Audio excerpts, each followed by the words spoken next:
Okay, so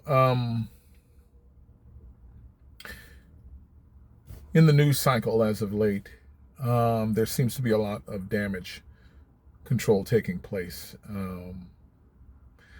where people are attempting to separate the American Christian church, the American evangelical Christian church, from the politics of the day and from Donald Trump. Uh, yeah, it's not going to work. It's not going to work. I mean, if you're remotely awake and if you're remotely aware of the history of the American church and its sordid behavior, to put it mildly, um, I saw a clip. I didn't click on it, but I saw a clip where a guy says that he can't believe that Trump and the MAGA movement hijacked the faith and hijacked the church. No, sir. No, sir. I should have looked to see what his name was. It doesn't matter because he's not the only one who's starting to suggest this now. But no, sir. No, sir. That's not the case. Um, if you've been around as long as I've been around, you remember the religious right, um, Jerry Falwell, and the whole push that was supposed to be rooted and founded in faith and family values and X, Y, and Z, but it was more political than it ever was and is more political than it would ever be, quote unquote, religious. And that's the problem in a nutshell with what's going on in America. Um, People's politics are way out in front of the principles of their faith. Their politics are way out in front of the teachings of the central and supposed core um, person, at least in the American Christian church. It's supposed to be, Jesus. It's supposed to be Yeshua. It's supposed to be his teachings. It's supposed to be his direction, the way, the truth, and the life.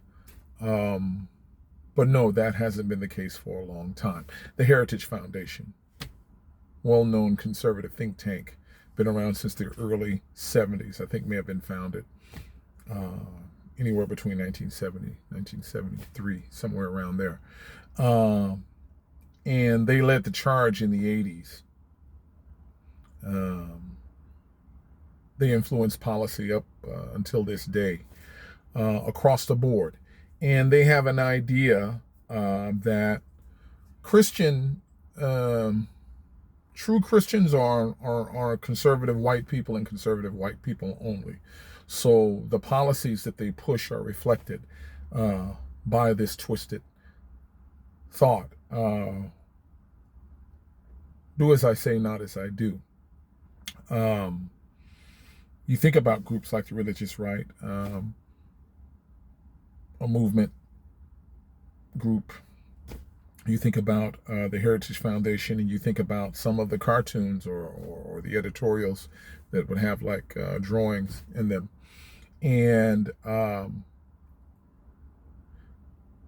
these groups were looking for a wedge point in society. And they had centered in on segregation, cartoons kind of like in the style of Charles Schultz's Peanuts, black and white cartoon. And you would have an overgrown animal, kind of a chimpanzee type of animal sitting in a desk next to a little horrified, fragile little white child with pigtails. And these people were saying, hey, we can't have our innocent kids stuck in classrooms next to these subhuman animals. When that didn't stick, of course, when that didn't gain the traction that they hoped it would, then they found abortion to be that wedge point. Doesn't matter, again, where someone stands on the issue. The topic is at hand is the fact that this was used as a societal wedge. And yeah, it's been very effective. Now it's us against them. It's idiots like the one at 1600 Pennsylvania who talks about Barack Hussein Obama. Ever heard of him? Ever heard of him? Ever heard of him? Ever heard of him? The man weaponizes anything from a different culture that's not white bread American, and he uses it as a wedge, as a cudgel, and the masses in the Christian American world are eating it up. So no, Trump and MAGA has not hijacked the church or Christianity. It's been rotten at the core for a very long time. Remember the picnics? You know, it doesn't take much. Read a little history. Picnics. It's where they would hang runaway slaves or hang disobedient slaves after church service, and make their kids watch. You know, hanging and torching bodies and then racing as the bodies cooled off to break off toes, fingers, or tear out pieces of skin for souvenirs. And this is right after a grand old Sunday sermon, complete with an A and B selection from the choir. Yeah, I mean, listen, I'm 55, and I grew up during the 70s as a small child, and was a teen in the 80s. And I can remember watching, well, I didn't watch them, but you know, it's like we had the old TV, RCA TV, and you turn the knob, and the knob would go all the way around. I think UHF would be at the top, but you could turn it backwards and forwards. We knew, me and my brother and my sisters, we knew how to turn quickly past the sports channels or whatever in order to try to get to the cartoons and whatever.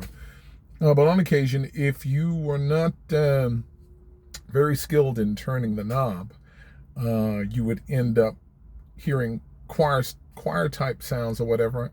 And my mom would say, stop, stop, stop, stop. And it would be the Gaithers, William and Gloria Gaither.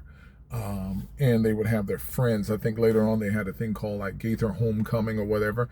And by this time, a lot of those people that I remember from when I was a kid were very, very old and really feeble. But, you know, you see those people up there singing these old songs, you know, farther along we'll know all about it. Farther along, we'll understand why. Yep, cheer up, my brother. Live in the sunshine. We'll understand it all by and by. Yeah, a lot of stories surrounding a lot of those people, some of their behaviors. I'm just being honest. You could look at a lot of them and tell that they would cross the sidewalk, across the street and go to the other side in order to avoid walking past you on the sidewalk. At a point in their lives. Some of the stories that they would tell before their songs.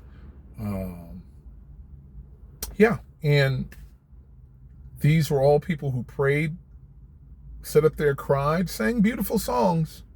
You know, we're mad because now we have to sit there and listen to it because we didn't turn the dial fast enough. But after a while, you know, you sit there and you listen. Okay, that's a nice song.